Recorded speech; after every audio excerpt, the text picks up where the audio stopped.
Bonjour, c'est Gilles sur boursicoté.com. Voici l'analyse technique Forex et matières premières pour cette journée du mardi 19 janvier 2016.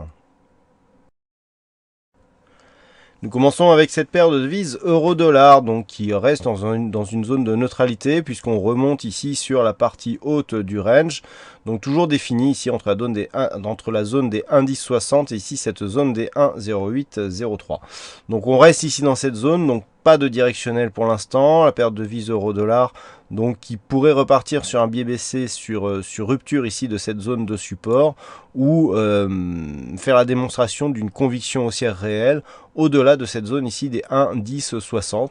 Mais tant que l'on se situe ici à l'intérieur de cette zone, eh bien, il n'y a pas de direction précise. Attention, une rupture ici haussière de cette zone intermédiaire des 1,0935 pourrait donner un petit début de signal haussier.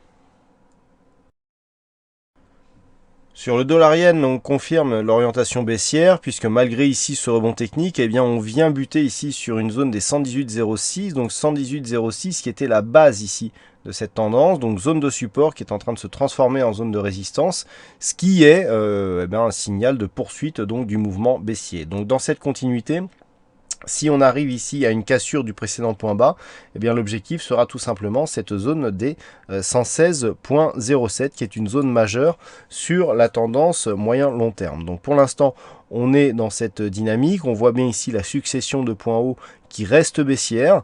Pour confirmer cela, il suffit tout simplement de casser cette zone de points bas à 116,50 pour valider la poursuite du mouvement baissier. Donc on reste ici dans une tendance baissière sur la paire de devises dollarienne.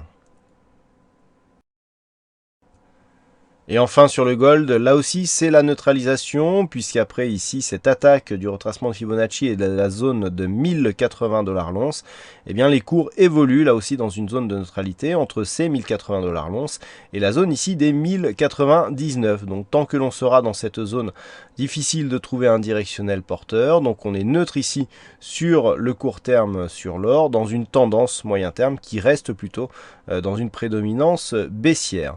Donc une sortie ici de cette zone de range pourrait nous donner un directionnel un peu plus marqué, mais pour l'instant c'est la neutralité qui domine.